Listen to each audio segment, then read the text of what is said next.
Paris Saint-Germain-Dortmund, c'est l'une des affiches des demi-finales de Ligue des Champions. Première preview dans le Club des 5 pour en parler. Et pour m'accompagner, pour parler de cette demi-finale que l'on a déjà vue en phase de poule de Ligue des Champions, Yacine Amned à ma gauche. Salut à tous. Ça va Yacine? Ouais, ça va bien. Cette semaine, ça va bien. Donc.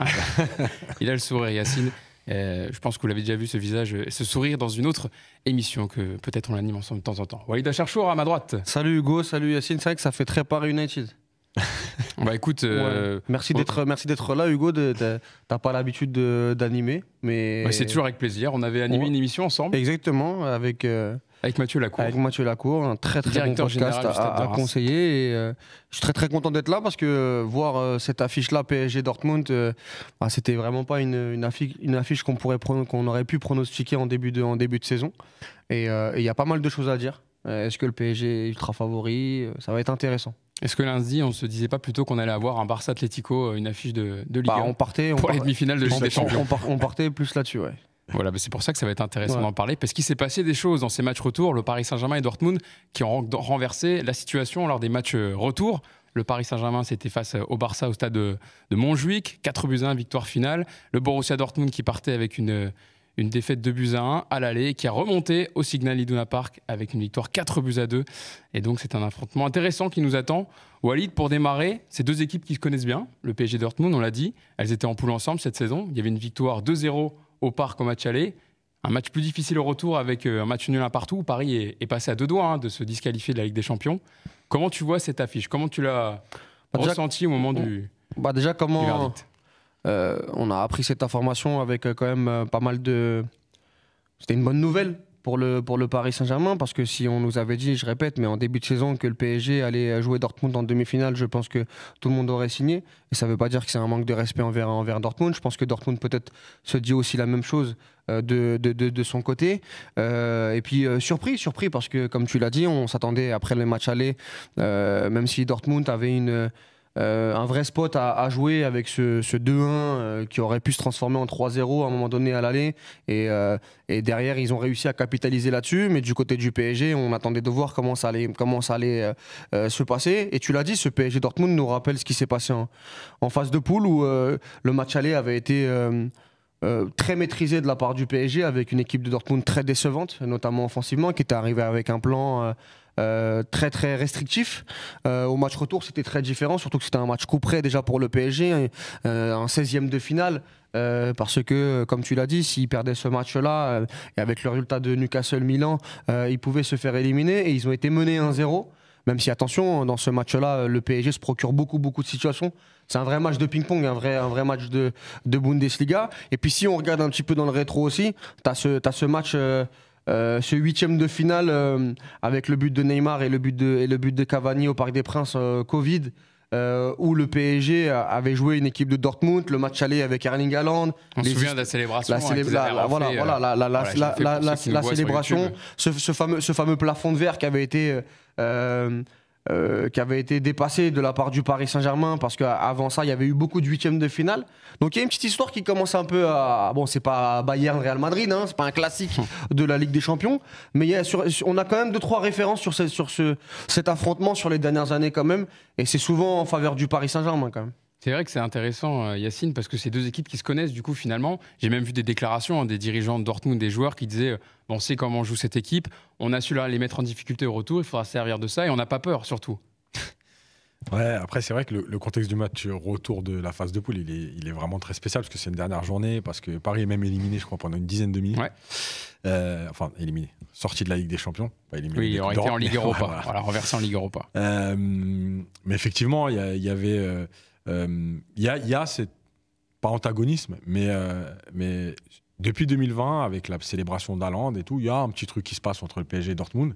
Il y avait aussi la célébration du PSG après le match, parce qu'il y avait le Covid, il n'y avait pas de tribune, il y avait des supporters dehors. À l'extérieur du stade, on voyait Di Maria avec le maillot, faire tourner le maillot et avoir une célébration, une communion avec les supporters. Exactement. Mais avec un peu d'écart lié au Covid. Et je pense que oui. Pas tant d'écart que ça quand même. Ils étaient quand même en haut du stade, en haut du parc, et les supporters étaient en bas. C'est vrai. Mais dans le stade, en tout cas, oui.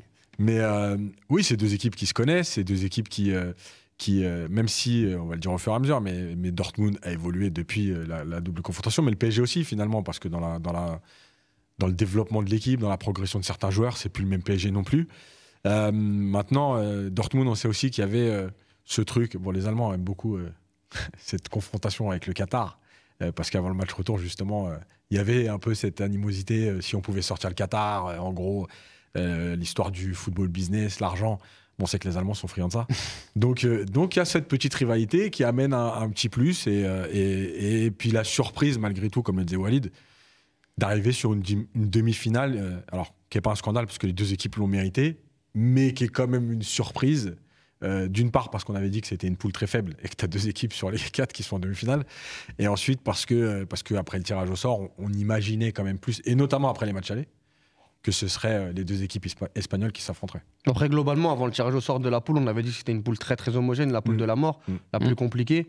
Même si les matchs avaient été globalement décevants, pas tous, hein, mais on se rend compte que oui, ces 2 équipes-là ont réussi à survivre dans cette Ligue des Champions avec un tirage plutôt abordable en 8e de finale contre le PSV et contre la Real Sociedad, il faut aussi le dire. Mais derrière, ils se sont donné les moyens contre le Barça et contre l'Atlético de sortir ces 2 équipes-là. Le Barça qui avait sorti le Napoli et surtout l'Atlético qui avait sorti l'Inter Milan qui était finaliste l'année dernière. Donc ils se retrouvent là avec beaucoup d'ambition, avec des perspectives aussi très intéressantes parce que Dortmund est à 30 points de Leverkusen, faut pas l'oublier. 5e du championnat à égalité avec Leipzig, ils sont pas en qualifiant avec des champions pour l'instant. Même si attention, il va falloir voir si le 5e peut aller en Ligue des Champions avec l'indice UEFA, et l'Allemagne est plutôt bien placée parce que 2 en demi. Dortmund, Bayern et Leverkusen qui va sûrement aller en demi, voire plus. Donc ils vont sûrement être dans le coup. Mais juste pour dire que Dortmund, c'est un peu Dr Jekyll et Mr Hyde depuis le début de saison, avec ce qui se passe en Ligue des Champions et ce qui se passe en championnat. Donc pour eux, retrouver une finale de Ligue des Champions comme à Wembley en 2013, ça pourrait être quelque chose de très très fort, surtout après l'année dernière où ils se sont écroulés, notamment en championnat, avec ce choc ultime. Et du côté du PSG, retrouver la finale, une 2e finale de Ligue des Champions sous l'ère Qatari avec ce France-Bayern, avec ce PSG-Bayern, notamment Covid. Donc les perspectives sont très intéressantes pour les 2 équipes. Juste une parenthèse, c'est le moment d'enterrer la fameuse légende de il faut éliminer tout le monde pour aller en demi-finale. Oui, c'est intéressant que tu en parles, Yacine, parce que souvent on dit qu'il faut battre les meilleures équipes pour y arriver. Évidemment, et on se bat tous les ans pour expliquer que malgré tout, il y a aussi le tirage qui joue. Bien sûr. Et voilà, comme par hasard, ils ont eu un 8e de finale plutôt à leur portée, qu'ils ont bien négocié. Et on voit bien qu'il n'y a pas besoin d'éliminer tous les plus gros pour arriver en demi-finale. Et il y en aura un des 2 qui ira même en finale. Donc je pense que Manchester City est d'accord avec toi, Yacine, pour dire qu'ils auraient bien voulu, je pense, être dans l'autre côté de ces demi-finales de Ligue des Champions. Walid, tu le disais, le Borussia Dortmund, c'est une première demi-finale de Ligue des Champions depuis 2013. Le Paris Saint-Germain, ça sera sa 4e demi-finale de Ligue des Champions.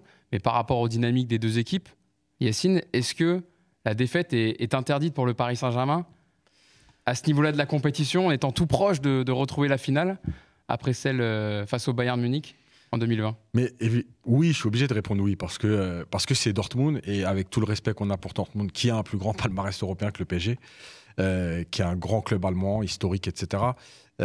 Malgré tout, c'est pas le Real Madrid, c'est pas Barcelone, c'est pas le Bayern de Munich.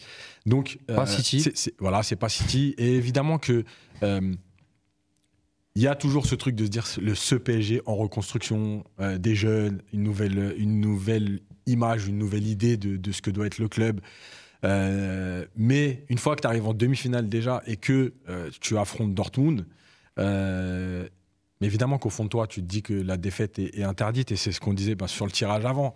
Si tu es sorti en 8e de finale, il y a toujours 2 façons d'être sorti en 8e de finale. Si tu tombes contre une très grosse équipe qui est en pleine forme cette année et que tu te fais sortir, c'est pas la même chose qu'être sorti en quart par la plus petite équipe d'écart, etc. Donc c'est toujours un concours de circonstances. Toujours une histoire différente qui peut être racontée. Exactement. Ouais.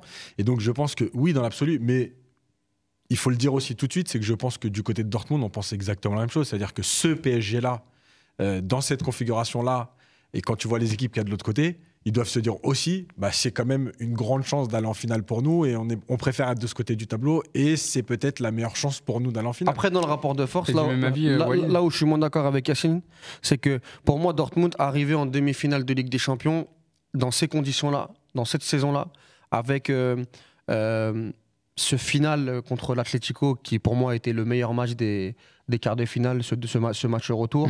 Ce côté état second de Dortmund, de faire 2-0, 2-2, de revenir. Match ping-pong.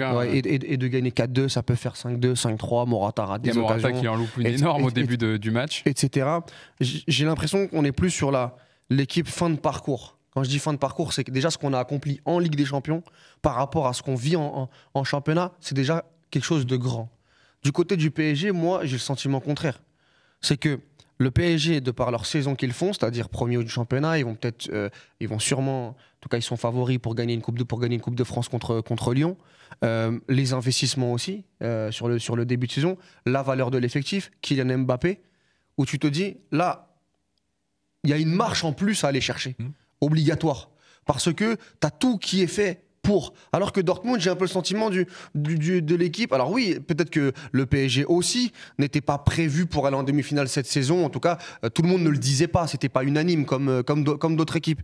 Mais le fait d'être là et d'avoir une opportunité encore plus, j'ai le sentiment, moi, que du côté du PSG, c'est un peu plus obligatoire que Dortmund. En tout cas, moi, c'est mon opinion. Tu es d'accord aussi avec Walid, le fait que quand on entendait Nasser Al-Khelaifi, on revient au début de saison, on disait la Ligue des Champions n'est pas une priorité cette année, c'est une équipe en transition, on va essayer de faire du jeu. Non, mais c'est intéressant que le Paris Saint-Germain se retrouve en demi-finale. Oui, c'est de la bonne com, mais encore une fois, la réalité, c'est que quand tu t'inscris sur la Ligue des Champions, c'est pour aller le plus loin possible. Et que oui, il ne faut pas que ça en devienne une obsession, mais la réalité, c'est que là, aujourd'hui, tu es en demi-finale contre Dortmund, et quand tu vois le même Nasser El-Khelaifi au micro d'RMC Sport, et que Sonia Carneiro lui dit on n'a pas encore le demi-finaliste, il sait très bien que c'est Dortmund, et il est comme un dingue, que ce soit Dortmund. Il le dit d'ailleurs. Donc voilà, il n'y a pas de faux semblant par rapport à ça. Il faut être content d'avoir Dortmund. Maintenant, la réalité, c'est que Dortmund va t'imposer quelque chose, et on en parlera un peu plus dans les détails, qui va être compliqué pour le Paris Saint-Germain. Mais oui, pour moi, élimination interdite, mais ça n'empêchera pas qu'il faudra rester mesuré de par la saison. Si tu fais doubler, tu perds en demi-finale contre Dortmund, je sais pas moi, au tir au but ou à la 120e minute, tout dépend de comment tu perds, tout dépend de ce que tu racontes. Mais oui, sur le papier, aujourd'hui, c'est une opportunité immense pour le Paris Saint-Germain. C'est un peu, moi, j'aime bien faire des comparaisons tennistiques, mais t'es à Roland-Garros, t'es en demi-finale, tu joues Thomas Berdych. Tu vois, tu joues le 8e mondial, le 10e mondial. Tu prends pas Djoko, tu prends pas Nadal, tu prends pas Federer, tu vois. T'as pas Nadal sur terre battue. Bah là, t'as une opportunité immense, quoi. Et c'est ce que le PSG doit faire. Yacine, est-ce que tu es rassuré aussi par rapport au match retour du Paris Saint-Germain pour la suite de la compétition, de voir que mentalement, ils ont su garder cette stabilité, ne pas céder pendant le match, inverser aussi la rencontre par des décisions, voilà, en provoquant un penalty, en provoquant un carton rouge, et que ça aille dans le bon sens du Paris Saint-Germain. Est-ce que c'est encourageant pour la suite ? Oui, clairement, parce que on peut retourner le problème dans tous les sens, mais à 1-0, on n'en aura jamais la preuve, mais on en a vécu d'autres. À 1-0, les années précédentes, je pense que c'était une équipe qui pouvait s'écrouler clairement. Là, elle ne l'a pas fait. Donc déjà, mentalement, il y a quelque chose. Ensuite, il y a cette idée que quand vous passez ce cap mental, entre guillemets, il y a des équipes qui ont besoin de victoires. Je n'ai pas envie de dire référence parce que chaque adversaire est différent. Mais de se dire, finalement, on est capable. On est capable de le faire à l'extérieur. On est capable de le faire contre Barcelone. On est capable de le faire après avoir perdu. Et on est capable de le faire après avoir été mené 1-0 contre le cours du jeu. Donc tout ça, c'est des signaux positifs. Et peut-être que ce PSG-là avait besoin de ça aussi pour grandir, en plus avec les jeunes joueurs qui sont arrivés. Donc il y a plein de signaux qui sont positifs. Je pense aussi, comme disait Walid, qu'au départ, je ne suis pas persuadé que, même s'il y a de la com autour, je ne suis pas persuadé que le PSG se voyait en demi-finale cette saison. Ils se voyaient peut-être faire un parcours et après tu prends ce qui arrive. Le fait d'être en demi-finale maintenant, après avoir fait ça, je pense que ça te gonfle aussi. Et d'ailleurs, dans sa déclaration d'après-match, même si elle concerne au départ Luis Enrique, ce que dit Vitinha sur la confiance que leur amène le coach et tout ça, c'est des éléments importants et qui se sont traduits enfin sur le terrain. C'est pas que du discours, ça s'est traduit sur le terrain. Donc oui, tous les signaux sont au vert pour aborder ce match, pas pour se qualifier, mais pour aborder ce match dans les meilleures dispositions. Et en plus, pour une fois, c'est arrivé très rarement, c'est que le PSG en demi-finale de Ligue des Champions reçoit au match retour. Exactement. Et avec du public. Match aller le 1er mai au Signal Iduna Park et le match retour le 7 mai au Parc des Princes. Walid, avant de passer sur les focus de joueurs, c'est vrai qu'Yacine en parlait, c'est intéressant l'aspect mental aussi débloqué par les joueurs du PSG parce qu'on a vu des défaites en phase de poule à Newcastle, à St James Park, au Milan. Et là, le fait d'avoir gagné à l'extérieur contre en plus le FC Barcelone avec qui tu as une histoire particulière, ça peut aider aussi sur le match retour. Et surtout le faire le match aller là-bas et surtout le faire au match retour, même si encore une fois on le répète, le carton rouge change beaucoup de choses, mais tu l'as provoqué et c'est le lot de la Ligue des Champions. Et surtout, ce qui est intéressant, c'est que on va en parler avec Dortmund juste après, mais on a quand même une équipe qui a bien changé par rapport aux 3 premiers mois. Quand on se moquait de Luis Enrique qui disait en février, en mars, on sera bien meilleur.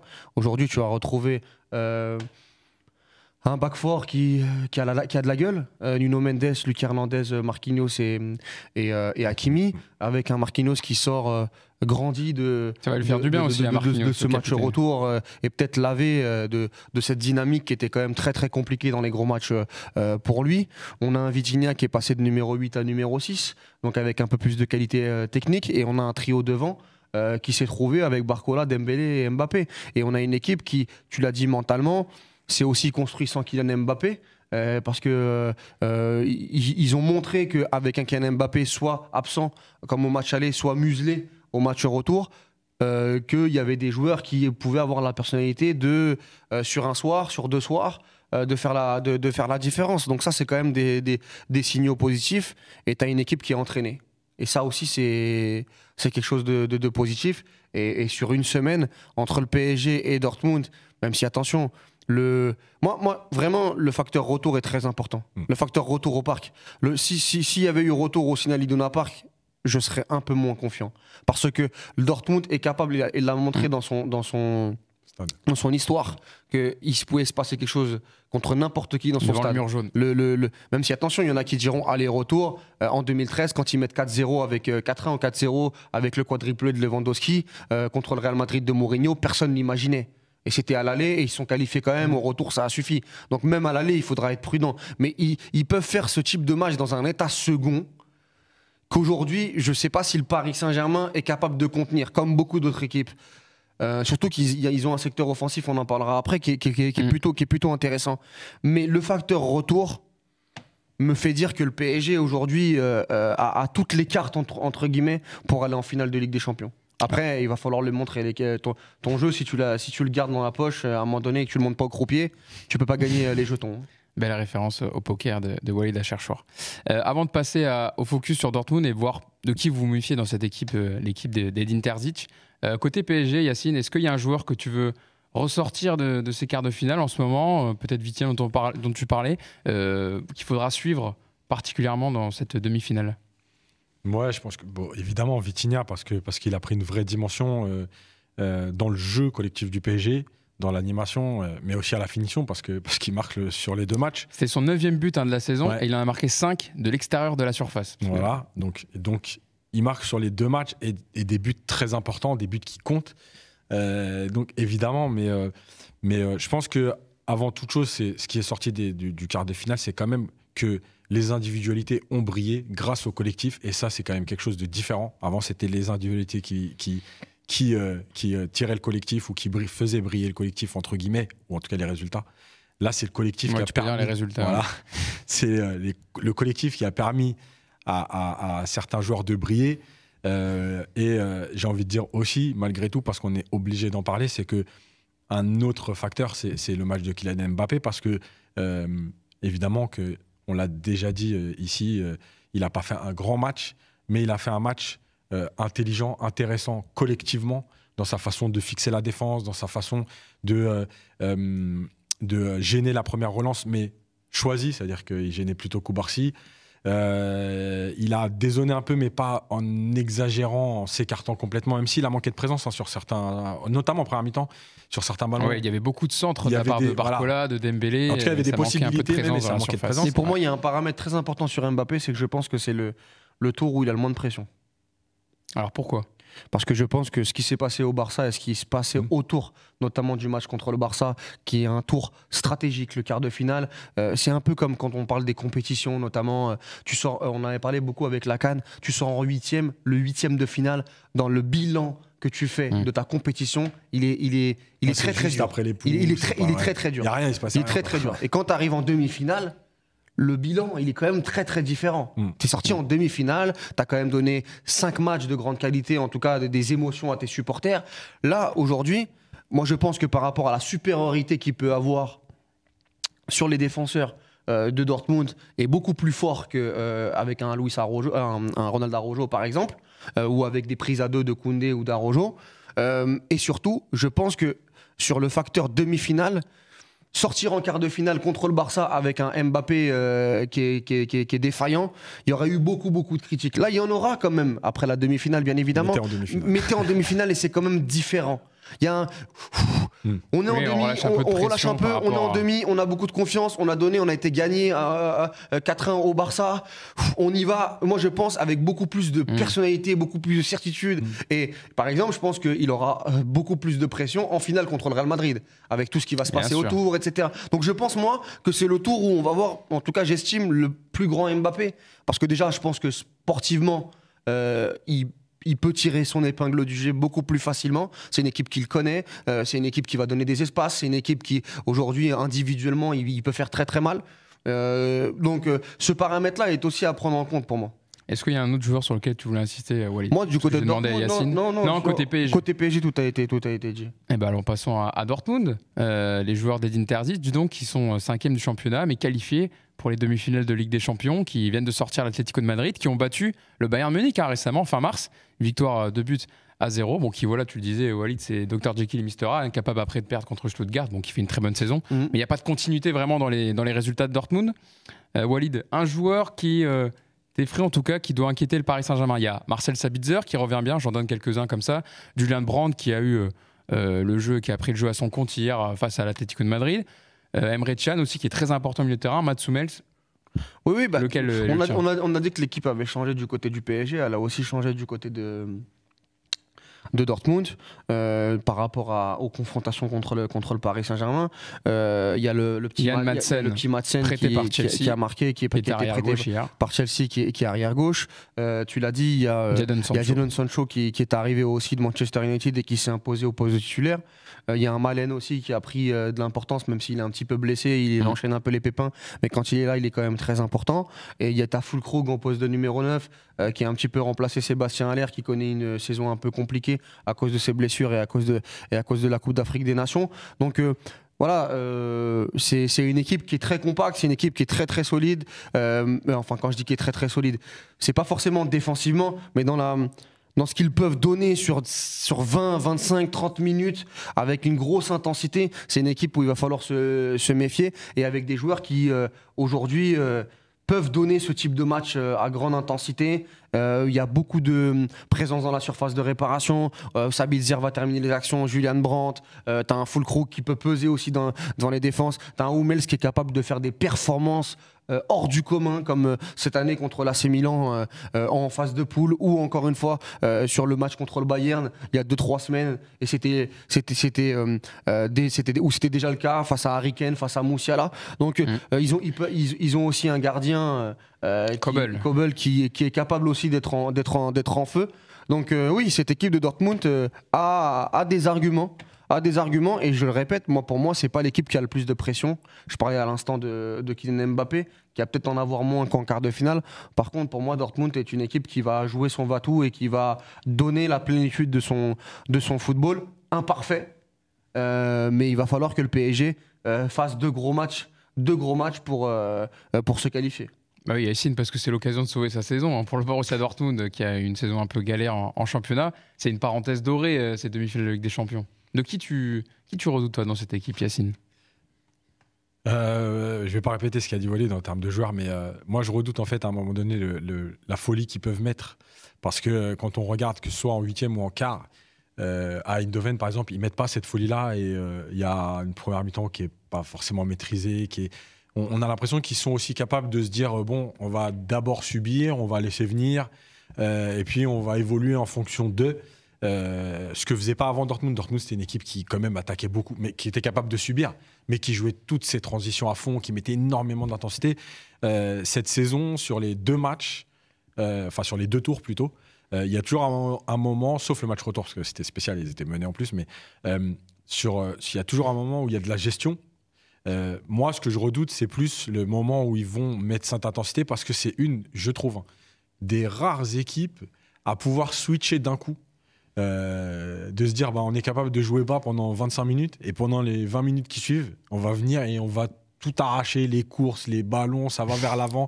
Non mais c'est très spécial parce qu'on a l'habitude de dire qu'une équipe, quand elle se met en bloc bas par exemple, elle va avoir du mal à switcher ou qu'il faut un changement tactique ou il faut un changement de joueur. Eux ils sont capables de le faire. Ils te mettent un turbo sport pendant 20-25 minutes, tu comprends pas. Voilà, et je pense que c'est cette gestion là qui va être importante, en plus des individualités évidemment, mais cette gestion là, parce que quand ils mettent la folie et qu'ils finissent, tu vois, le Barça a joué des contre Paris. Ils n'ont jamais fini à 5 ou 6 dans la surface. Le problème de Dortmund, le problème du PSG contre Dortmund, ça va être de voir arriver 5-6 mecs dans la surface. Donc, de devoir les gérer, mais devoir gérer aussi les deuxièmes ballons s'il y a des contres. Ça, c'est des choses qui sont très importantes parce que pour sortir un ballon, quand tu as une vague qui arrive comme ça, beaucoup. Des frappes de loin aussi. Voilà, c'est ces Marcel Sabitzer, on l'a vu. Voilà. Et le PSG va devoir vraiment être costaud sur ces phases-là. Après, vous l'avez dit, Mats Hummels fait une belle saison, il fait un beau quart de finale aussi. Mais malgré tout, en termes d'espace, c'est l'équipe aussi qui correspond le mieux aujourd'hui au PSG. Parce que tu vois, par exemple, c'est bizarre de dire, par exemple, que tu préfères affronter Dortmund que l'Atlético. Mais l'Atlético, c'est typiquement le genre d'équipe qui t'aurait saoulé, qui serait mis basse, qui n'aurait pas laissé d'espace. En plus, qui aurait fait des fautes. Dortmund, c'est une équipe qui rentre dedans. C'est pas une équipe méchante comme l'Atlético. Donc, il y a tous ces paramètres. Ça ne veut pas dire que Dortmund, encore une fois, est très inférieur au PSG. C'est-à-dire que Dortmund a des défauts qui correspondent aux forces du PSG. Donc, ça va être un peu la gestion de ces temps forts, temps faibles qui va être. Si on regarde la phase de poule, c'est contre le PSG où ils gagnent pas, ni à l'aller ni au retour. Faut pas oublier qu'à l'aller, il y a beaucoup d'occasions de Dortmund, mais il y a beaucoup d'occasions du PSG aussi en première mi-temps. Barcola, Lee Kang-in, Kolo Muani qui est en saccage aussi. Et puis, tu as Mbappé qui a un partout, à un but hors jeu refusé à la 75e minute. Donc, sur le retour, tu parles. Sur le retour, sur le retour, sur le 1 partout. La première mi-temps du retour, il y a un nombre d'occasions en transition. Pour le PSG qui est assez une équipe qui va bien en qualité du Paris Saint-Germain. Exactement, mais attention parce que ce qu'ils font à domicile et ce qu'ils peuvent faire à domicile peut m'inquiéter. Bon, je pense qu'on a été assez complet pour cette première preview, donc première demi-finale affiche entre le Paris Saint-Germain et le Borussia Dortmund. On passe à la dernière partie de l'émission avec les pronostics du match avec notre partenaire Winamax. Vous le savez, un jouet comporte des risques. Il y a le petit bandeau juste en dessous de moi qui vous rappelle toutes les informations, le numéro appelé. Les pronos de la qualification des deux équipes pour la finale, 1,40 pour le Paris Saint-Germain, 2,75 pour Dortmund.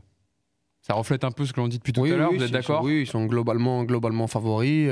À la qualification, encore une fois, c'est pour les deux rencontres. Hein. Oui, c'est sur l'ensemble des deux rencontres pour se qualifier en finale. Il faudra aussi voir... je crois que le PSG même est favori à l'aller là-bas à 2,35 ou 2,40. Donc ça montre quand même que pour les traders, la supériorité du Paris Saint-Germain elle est assez évidente. Mais moi, je vois le Paris Saint-Germain, bien évidemment, se qualifier, mais pas si facilement qu'on ne le pense.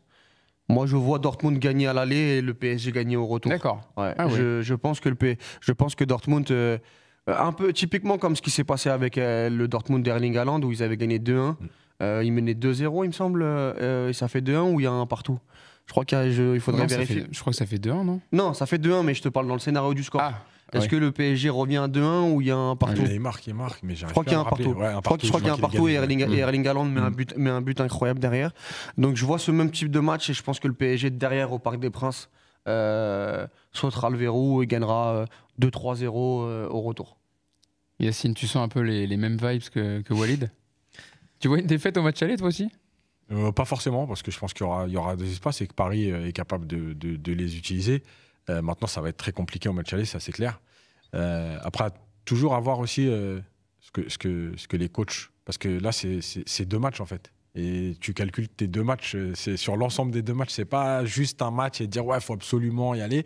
Bon, il y a aussi faut le rappeler parce que ça a servi au PSG. Cette histoire des buts à l'extérieur qui compte plus, donc tu peux encaisser des buts aujourd'hui. Tu peux enflammer le match aller et gagner 5-3. C'est pas un drame. Voilà, Avant, on t'aurait dit c'est mieux de gagner 2-0. Maintenant, 5-3. Quand on voit les scores des quarts de finale. Oui, c'est évidemment. Maintenant, évidemment que je vois la qualification du PSG parce que déjà d'une par rapport aux forces et aux faiblesses.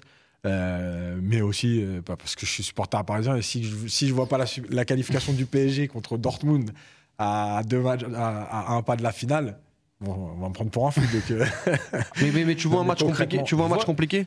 Je vois un match compliqué parce que je pense que ce qu'ils ont montré contre l'Atlético et quand on voit même tous les quarts de finale qui se sont joués, même si c'est facile de dire ça et tout, mais je vois un match compliqué. Je vois pas Paris sur l'ensemble des 2 matchs avoir 3 ou 4 buts d'avance, tu te dis c'est fini, à la 60e du match retour, le match il est terminé. Non, je vois pas du tout ça, parce que Dortmund a les moyens de te faire mal. Mais ce qui peut être dangereux pour le PSG, c'est d'avoir un gros écart à l'aller. C'est pour ça la gestion du match aller. La gestion du match aller, c'est-à-dire que si tu as un 2-0, 3-0 Dortmund, là tu te mets le feu. Et c'est quelque chose qui peut être possible. Bon voilà, vous avez toutes les clés pour cette première demi-finale de Ligue des Champions, donc entre le Paris Saint-Germain et Dortmund. Match aller donc le 1er mai au Signal Iduna Park, match retour le 7 mai au Parc des Princes. Voilà, vous avez toutes les clés, vous avez les pronos, vous avez l'avis de Walid et Yacine, que je remercie d'avoir été avec moi Merci à toi, Hugo. Vous donner les clés de cette première demi-finale. Merci à Fares Hacham également à la réalisation de cette émission. Merci à vous de nous avoir suivis, les socios. N'hésitez pas à liker la vidéo. On est pressé. Bien sûr qu'on est pressé. Voilà, on a hâte. Alors qu'on vient un peu de terminer. Ce qui est bien, Walid, c'est qu'il n'y a que 2 semaines. Donc ça va venir très vite. C'est vrai. Cette première demi-finale de Ligue des Champions qu'on a hâte de suivre et de débriefer dans le Club des 5. Évidemment, merci de nous avoir suivis, les socios. Likez la vidéo, abonnez-vous et à bientôt donc pour les aventures du Club des 5. Salut à tous. Ciao.